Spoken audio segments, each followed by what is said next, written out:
Pacheco, os presidentes da Câmara e do Senado. Arthur Lira e Rodrigo Pacheco iniciam seus últimos anos à frente da Câmara e do Senado, respectivamente. E eles articulam para emplacar projetos com potencial de gerar atrito com o governo e o Supremo Tribunal Federal.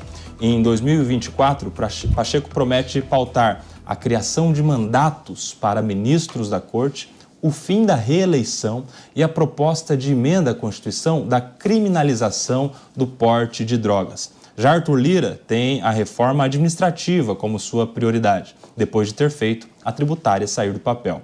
A ideia dos parlamentares é consolidar um legado para buscar novas metas políticas. Pacheco pode disputar o governo de Minas Gerais, enquanto Lira deve tentar o Senado em 2026. Mônica Rosenberg, quero começar com você te perguntando a sua avaliação, a sua projeção para o protagonismo ou não de Lira e Pacheco neste último ano de presidência de ambos à frente das casas da Câmara dos Deputados e do Senado Federal. Mônica Rosenberg, muito boa tarde. Boa tarde, Kobayashi, boa tarde você que acompanha a Jovem Pan. Esse protagonismo, ele existe e está na hora do Brasil perceber que quem manda no país são exatamente esses dois. É o Congresso que faz a regra do jogo. Nós ficamos meses, anos e anos debatendo quem nós vamos votar para presidente e ninguém discute, e provavelmente você que está em casa não se lembra, em quem votou para deputado e para senador. Está na hora do brasileiro começar a entender a importância desse voto no legislativo, porque são justamente esses dois que mandam no país, sim. E aí nós temos que pensar assim, eles estão aí querendo deixar um legado. O interesse não é o que interessa para a população. Mas você falou na aprovação da reforma administrativa. É bom para o Brasil que este seja uma prioridade. Não importa se eles estão fazendo isso para deixar legado, se eles estão querendo provocar os outros poderes. Que essas reformas andem é saudável e desejável. E aí só vale lembrar uma última questão. Nós temos o sistema de freios e contrapesos, onde os três poderes devem ter um sistema para manter o equilíbrio entre eles, para nenhum poder ter mais força do que os outros dois. No Brasil, há muito tempo, nós tínhamos um sistema de feios e rabos presos, não era contrapesos. E esse sistema de rabos presos não é bom para ninguém. Então, eu vejo com bons olhos que esteja agora havendo aí essa disputa, essa briga de frente. Se for com respeito do Estado de Direito e das regras da democracia, é muito bom que esteja havendo uma discussão aí de quem vai conseguir fazer andar as pautas que o brasileiro precisa. Delegado Palumbo, você que é deputado federal, está lá no Congresso Nacional, na Câmara dos Deputados, tem esse relacionamento muito mais de perto, em especial com o Arthur Lira, né, que é o presidente da casa. Como você avalia primeiro esse primeiro ano aí que você teve lá com ele, sob a presidência dele, e qual a sua projeção para 2024 na Câmara dos Deputados? Bom, uma boa tarde a todos, um prazer estar aqui na Jovem Pan. Quero mandar um abraço, hoje é aniversário da minha mãe lá em Ribeirão Preto, 77 anos, Dona Margarida, te amo. Bom, há uma rusga, né, entre o Arthur Lira e o Pacheco, isso aí já ficou evidenciado, inclusive com trocas de farpas pelo Twitter, é uma briga de poder, quem pode mais, quem não pode. Se for salutar para o Brasil, como são esses projetos, fim da reeleição, a questão das drogas, que já está criminalizada no artigo 28, embora não tenha uma pena, o Congresso Nacional foi feito para legislar e a gente não pode deixar que outro poder usurpe dessa função pública que foi dado através do voto, do sufrágio. Nós somos eleitos para isso e outro poder não pode, de maneira alguma, usurpar essa função constitucional do poder legislativo. Lamentavelmente, nós temos visto aí decisões, no meu ponto de vista, com muito respeito, errôneas. Não cabe, por exemplo, ao Supremo decidir sobre aborto, sobre criminalizar drogas ou não, quantidades de entorpecente que uma pessoa pode ou não carregar. Isso é tão absurdo que gera no policial, por exemplo, que está ali na linha de frente no combate à criminalidade, a sensação, o que eu faço agora? Como é que eu vou fazer? Eu vou andar com uma balança, eu não vou andar com uma balança? Do aborto, isso precisa ser discutido no Congresso Nacional e não no Supremo Tribunal Federal. São pautas sensíveis, mas que o Congresso, através dos senadores e deputados, eles têm que se posicionar e ocupar a sua função, que é de legislar e não deixar nenhum outro órgão fazer isso por ele. João Belucci, a gente viu em 2023 muita tensão entre os poderes. Entre o Poder Judiciário, o Poder Legislativo e agora, mais recentemente, entre Poder Legislativo e Poder Executivo. A exemplo dessas medidas provisórias recentes do presidente Lula em relação à reoneração da folha de pagamento, né, gradual para setores da economia e em relação ao veto à LDO, Lei de Diretrizes Orçamentárias, em relação ao cronograma de pagamento das emendas. Será que a gente pode caminhar agora para um 2024 com um clima mais harmônico entre os poderes, como pressupõe a nossa Constituição Federal? Boa tarde, Kobayashi, colegas de bancada e toda a audiência da Jovem Pan. Eu acho que sim, né? Já se apaziguaram os ânimos entre Congresso e Executivo. O Congresso já viu que o que pedir leva, né? Tem pressionado bastante o Executivo, e a gente tem que tirar da mente também a ideia de que existem políticos perfeitos, né? São seres humanos. Eles também têm seus projetos pessoais e isso não tem problema algum quanto a isso, mas que eles de fato aprovem esses projetos. O mandato para juízes do Supremo me parece um desejo da sociedade, né? Não faz sentido você ter um juiz que fica 30 anos no maior posto do Brasil, que ele pode vetar leis, ele pode derrubar atos do Executivo, então me parece uma demanda da sociedade. Reforma administrativa, idem. Agora, o que me parece também é que o Lira e o Pacheco, conforme está na própria notícia, têm fins, objetivam politicamente, não é, Kobayashi? Eles têm as próximas eleições, eles têm os candidatos dele agora no municipal também. É muito interessante para eles a circulação de verbas e de projetos que, de alguma forma, eles possam posar como pais dos projetos e dessas votações. Agora, agora o que vai precisar se discutir é a reforma política. O Lira e o Pacheco já sinalizaram a questão do semipresidencialismo, que já existe na prática, né? O Executivo é refém do Congresso e o Congresso dos chefes do Congresso, né? Não dos deputados em si, porque as reformas eleitorais e políticas recentes concentraram mais poder ainda nos partidos e nos líderes partidários, ou seja, os deputados têm pouca margem de ação, enquanto os presidentes da casa mandam de fato, Kobayashi. A gente vai dar uma rodada depois sobre esses temas em específico, sobre mandato para ministro supremo, fim da reeleição, a questão da criminalização do porte de drogas por emenda constitucional, mas eu quero aproveitar aqui a expertise do André Galhardo, que está com a gente, que é um economista, para começar sobre o tema do Lira, que é a prioridade dele, que é a reforma administrativa. Há muita crítica, Galhardo, que eu tenho ouvido, de economistas inclusive, de que a reforma administrativa deveria vir antes da própria reforma tributária. Primeiro você tem que saber o quanto cada um dos entes da federação gasta e de que forma, para depois você adequar a arrecadação à necessidade de despesa. Você concorda com isso? Você acha que a gente precisa, de fato, de uma reforma administrativa? E vale a reforma administrativa mesmo depois da reforma tributária? Bem, boa tarde a todos, aos colegas de bancada aqui, a audiência da Jovem Pan também.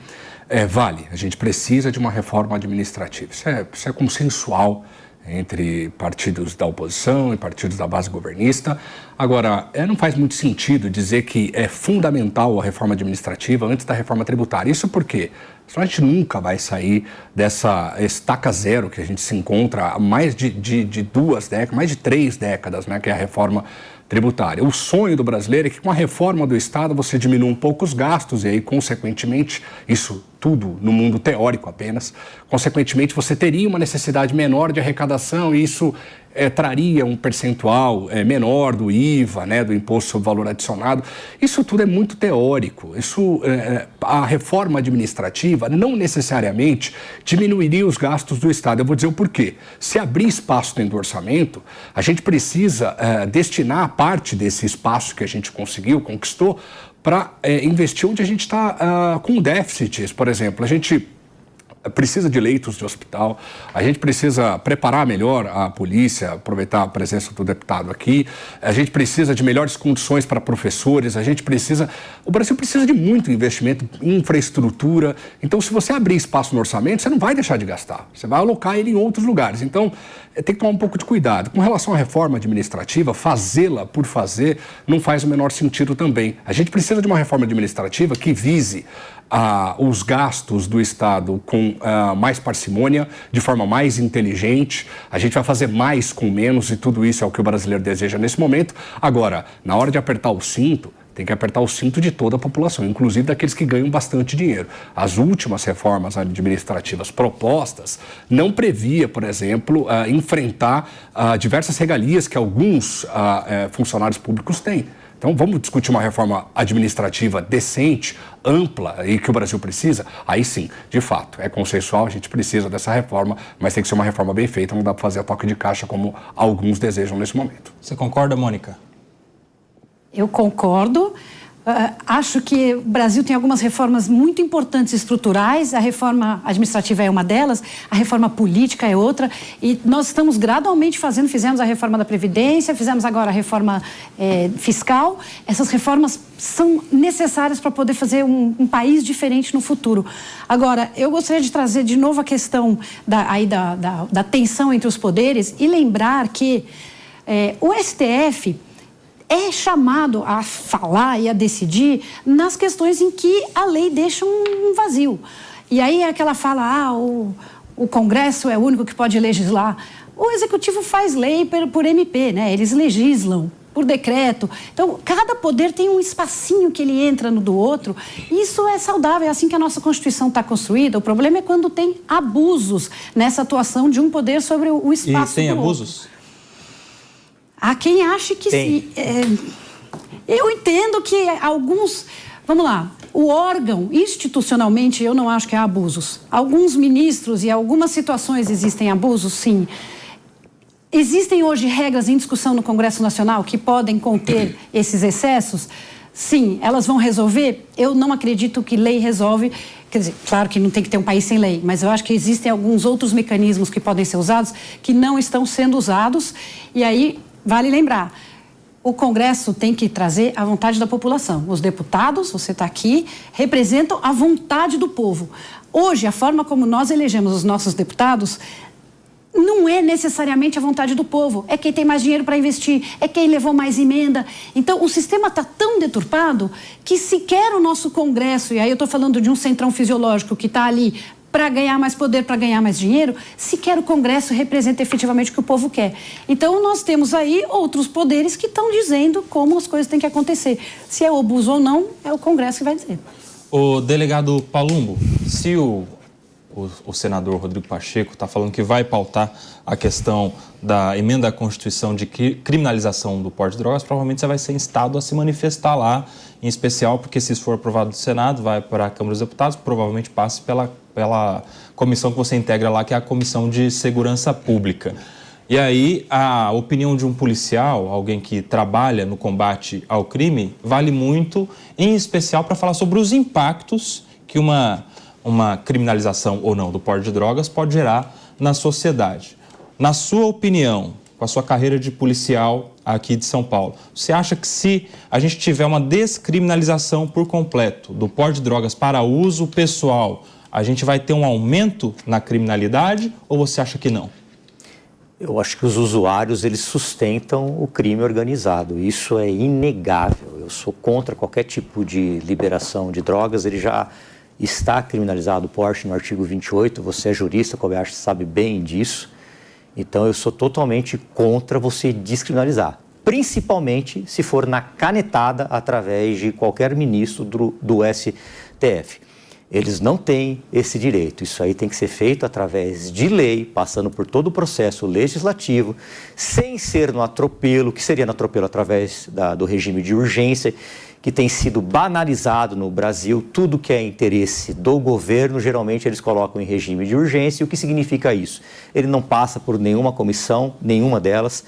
Ele vai direto à votação, passa pela votação do regime de urgência e depois já é pautado para que esse projeto vá para o Senado e depois vai para a sanção ou veto do presidente da República. Eu gostei muito do que o nosso economista falou, o André, sobre a reforma tributária, voltando um pouquinho àquele assunto. Eu quero ver se vão ter coragem de mexer com o Poder Judiciário e com o Ministério Público. É muito fácil você mexer com um professor, com funcionários da saúde, como enfermeiros, técnicos de enfermagem. A reforma administrativa. A reforma administrativa, perdão, não a reforma tributária, a reforma administrativa, obrigado, Kobayashi. Eu quero ver se vão ter coragem. Porque mexer com o funcionário público, aquele que está lá ganhando pouco, geralmente 2, 3 salários mínimos, é fácil.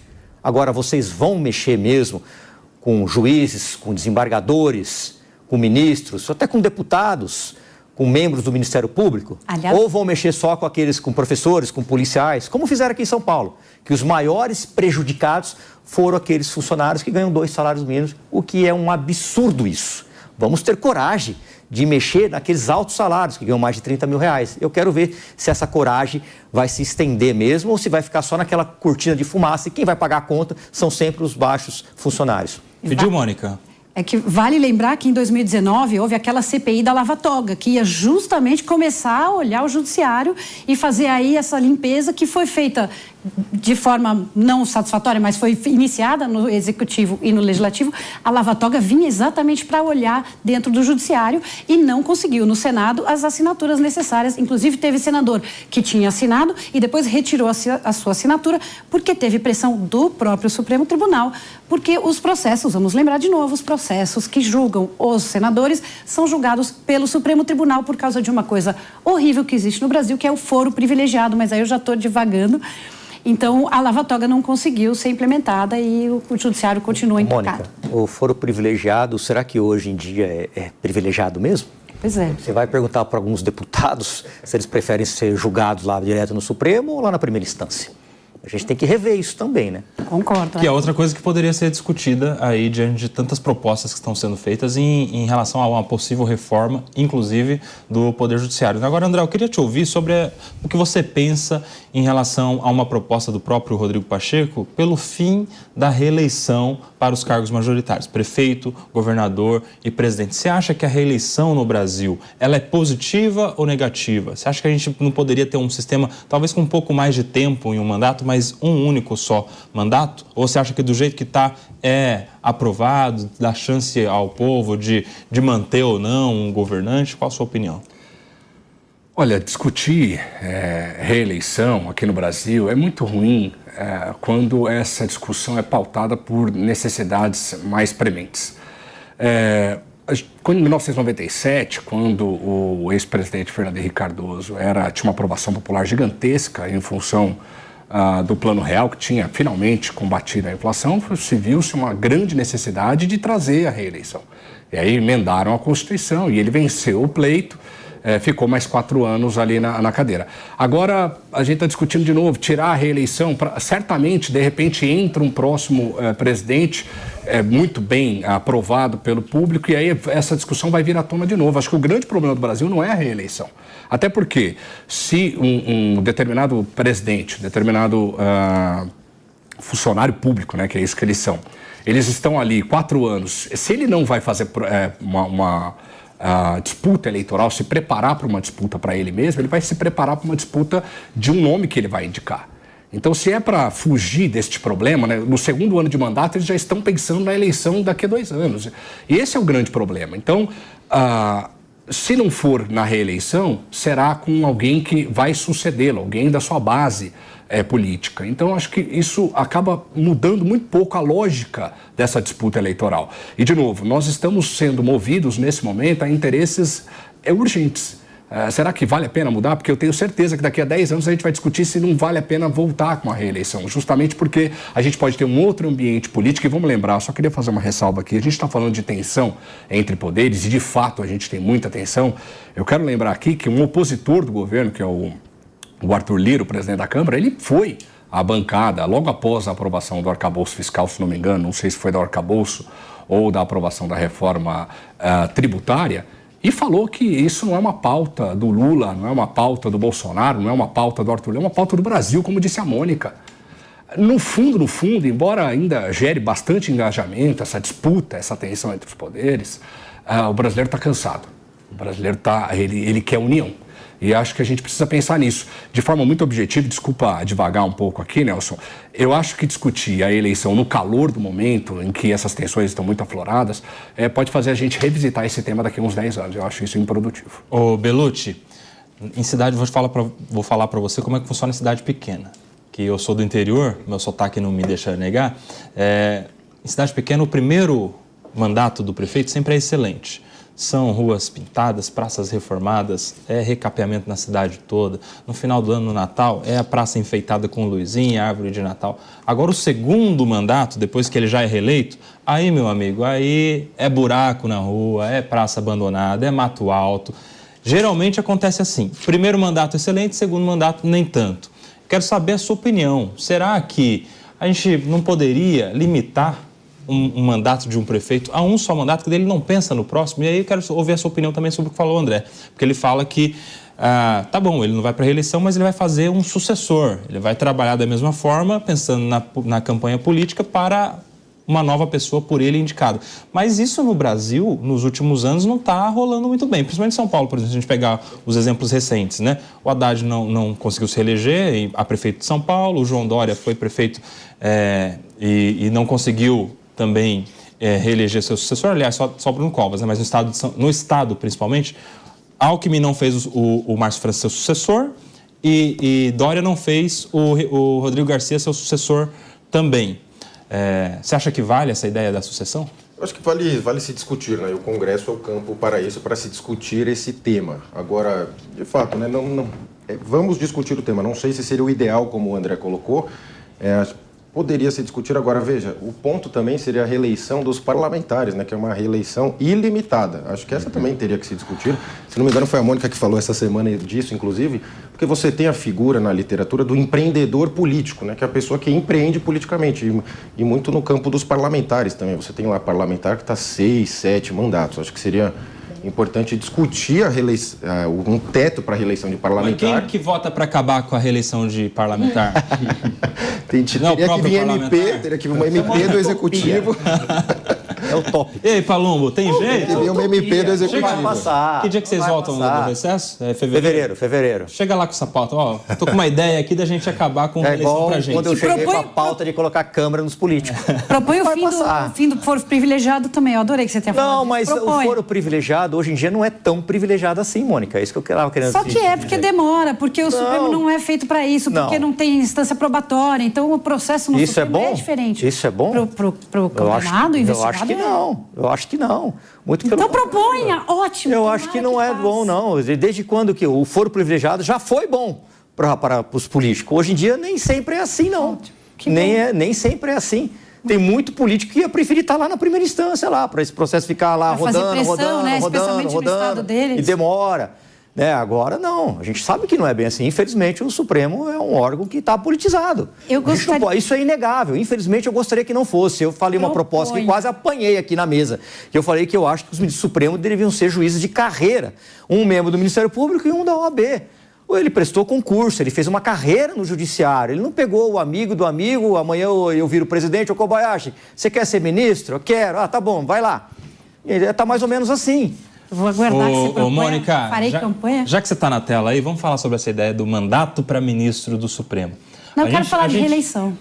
Você quer falar de reeleição? Então fala, depois a gente... Eu quero porque eu tenho uma visão que ninguém fala. E é construindo em cima do ponto que o André trouxe, de que acabar com a reeleição não resolve a questão do gestor que fica investindo para reeleger o seu próprio grupo. E aí tem um outro lado que é assim, como que você passa para o gestor a mensagem de que o que ele fez foi bom e de que o eleitor e o cidadão gostou do trabalho dele? Se você tira a reeleição, você está tirando do eleitor a única forma de expressar que ele gostou muito do que aquele gestor fez. Mônica. Então, você dizer, olha, você não tem direito a ser reeleito, é tirar a única forma de validar tudo que foi feito por aquele mandato. Perfeito, eu concordo com a Mônica. Concorda? Claro, se você tomar um pau nas urnas, pronto, você foi rejeitado pelo voto popular, pelo povo. É como aconteceu aí com diversos deputados. Teve deputado aí que teve 1 milhão de votos. Depois caiu para menos de 20, salvo engano.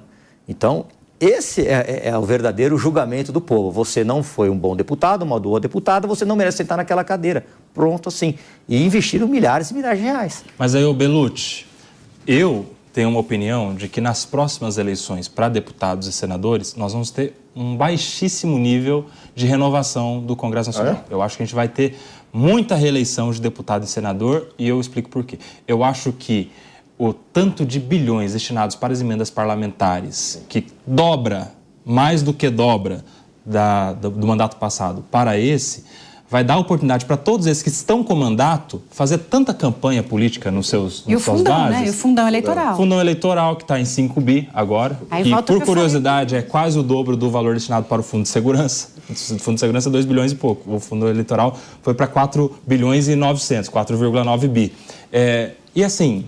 É muito dinheiro sendo dado para parlamentar mandar para suas bases, para reformar o hospital, a Santa Casa da cidade, a praça, para recapear, para melhorar o centro de convivência dos idosos lá na cidade, em que ele pede voto quando chegar nas eleições. Você concorda que a gente está num caminho de manutenção dessa composição do Congresso Nacional? Não, perfeito. Até eu coloquei na fala anterior, Kobayashi, que as reformas que foram feitas recentes no processo político e eleitoral, elas acabaram concentrando mais poder nos líderes, nos caciques partidários, né?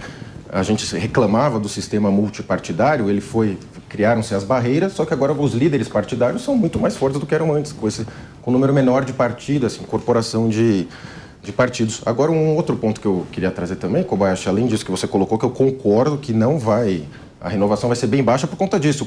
O ser humano naturalmente atua em grupo e depois, quando ele cria o grupo, ele tende a se proteger dentro do grupo. É natural, na política é o mesmo. Você chega lá no poder e agora você não quer que ninguém chegue. Você quer se proteger. E você votaria, né, como parlamentar, você vota para tirar benefícios seus. Conforme o Palumbo colocou, é muito difícil lá dentro retirar algum benefício do grupo. Agora, o que eu colocaria que seria interessante, como muitos países fazem, é separar as eleições Congresso e Executivo. Muitas, inclusive, não é verdade, Mônica? Muitas, inclusive, você tem no meio do mandato do Executivo uma nova eleição de parlamento, que seria muito interessante que isso acontecesse, até porque a eleição fica muito concentrada na figura do Executivo e a gente não discute os parlamentares. Vide a eleição do Senado, que a gente vota sem nem saber, sem ouvir um debate dos senadores, e acaba sendo uma eleição muito solta, então eu tendo a imaginar que seria o ideal que se separassem essas eleições e fizesse similar em algumas partes dos Estados Unidos, onde é no meio, né? No meio você troca, se não me engano, na presidência dos Estados Unidos, é no meio, não é? Mas, André, eu quero ter a sua opinião sobre isso, porque em um dos temas dessa proposta, que está no Senado Federal, há a ideia de unificar as eleições entre os entes da federação, ou seja, no mesmo dia em que se vota para prefeito, se vota também para governador e senador. Você acha que isso é bom ou é ruim? Porque a gente tem essa eleição no meio em relação às eleições municipais, se comparando com as eleições a governo e governo federal, né? Governo do Estado e governo federal. Você acha que a gente pode ter alguma mudança prática em relação a essas mudanças? Talvez mais dificuldade de governar. Né? A democracia precisa se reinventar, e é por isso que a gente tem tido tanto atrito, né? Não é só no Brasil, no mundo todo. E parte é porque a democracia não conseguiu se ajustar aos tempos modernos. Você falou de dinheiro aqui, Nelson, eu concordo plenamente com você. A política, ela envolve dinheiro, obviamente, assim como outras áreas da nossa vida, e esse volume de recursos, inclusive se eles aprovarem, né, essa medida de execução ou de empenho, né, nos 6 primeiros meses do ano, isso tudo tem muita influência sobre a questão política. Agora, mais do que isso, né, eu acredito que a composição do Congresso Nacional ela vai ficar praticamente inalterada nas próximas eleições, porque o Congresso mais conservador, ele conseguiu abraçar essa população que está justificadamente sentindo-se abandonada. O Congresso mais conservador conseguiu emitir opiniões que a população se sentiu mais abraçada, mais acolhida. E é nisso que essa próxima eleição vai ser pautada. O dinheiro é importante? É importante. Mas eu acho que boa parte dos deputados, senadores, que hoje compõem esse quadro do Congresso Nacional, entenderam a língua que o povo está precisando ouvir. E acho que isso vai ser determinante na próxima eleição, independentemente de qualquer coisa, que eu não estou fazendo defesa, estou dizendo que a atual composição do Congresso está lá porque soube usar as redes sociais, soube usar os meios de comunicação e soube usar o tom de voz e a forma de dizer que a população precisava ouvir. Então, acho que isso, além do dinheiro, que é determinante também, acho que isso é fundamental para explicar o porquê que eu acredito que a composição do Congresso Nacional vai ficar praticamente inalterada. Com relação à mudança, de colocar para ser junto, né, a federação e os entes da federação, de novo, acho que isso altera pouco, ou se alterar, acho que talvez seja para pior, justamente porque, de novo, a democracia tem enfrentado dificuldades para se adequar à velocidade com que as coisas acontecem num mundo plenamente digital.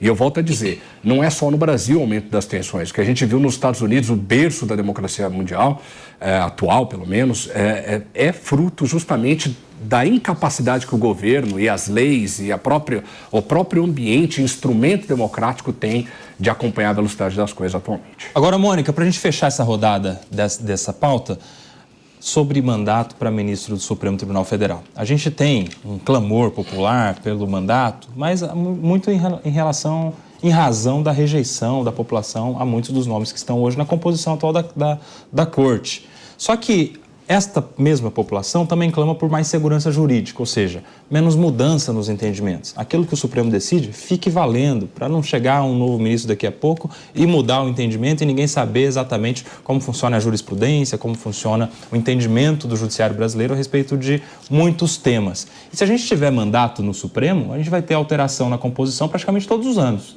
Porque todo ano vai sair um ministro, que está acabando o mandato, vai entrar outro ministro, vai ficar o tempo todo, e aí essa ideia da segurança jurídica vai para o espaço. Você concorda com isso? Como é que você pensa a respeito dessa proposta que provavelmente vai pautar a nossa discussão aqui? Se hoje nós tivéssemos segurança jurídica, eu até diria, pois é, se houver uma mudança nós vamos deixar de ter. Mas hoje já não temos essa segurança. E aí, para mim, um exemplo claro foi a prisão após condenação em segunda instância, que foi mudado o entendimento por uma margem muito pequena, por um juiz, por um ministro. Então, o tribunal nem havia mudado tanto assim a sua composição, mas mudou o seu posicionamento. Então, não acho que seja isso que vai fazer diferença. Entendo que seja saudável, sim, que haja um mandato determinado, né, que eles fiquem alguns anos. Na Coreia do Sul, por exemplo, são 8 anos. É um mandato de senador. Eu entendo que isso seria muito bom para o Brasil. Você queria falar, André? Eu queria, não só a gente tomar cuidado, de novo, aquela questão das urgências, né? Vamos lembrar que a gente tem cargos, por exemplo, no Banco Central, trazer para a minha área aqui. E aí já se discute, o governo já tem dos 9 membros do Comitê de Política Monetária, 4 foram indicados por esse governo. E aí já cria todo um clima de que o governo estaria formando bancada dentro do Banco Central. Então, mesmo que haja, eu acho interessante ter esse debate, como a Mônica falou. Não é a minha área, eu também nem quero pisar nesse terreno, porque eu não tenho capacidade técnica para desenvolver um raciocínio inteligente sobre isso, mas eu quero trazer e criar esse paralelo com o Banco Central justamente porque, mesmo alternando os cargos ali, em algum momento isso vai criar um problema, a forma como os deputados, senadores e a própria população enxerga a Suprema Corte no Brasil. Em algum momento a gente vai ter uma composição ali que, embora seja de carreira ou qualquer coisa do gênero, não transmita talvez exatamente aquilo que o povo ou os membros do Poder Legislativo gostaria de ter. Então, de novo, talvez a gente só vai mudar e criar um outro mecanismo, mas a gente não vai afastar o problema, de novo, eu não vou entrar nessa seara, mas o problema que hoje eles enxergam, que é essa questão de politização desse Poder Judiciário no Brasil. E, de novo, né, fazendo regra sobre violenta emoção. A gente decidir no futuro num momento de violenta emoção. Não é bom isso.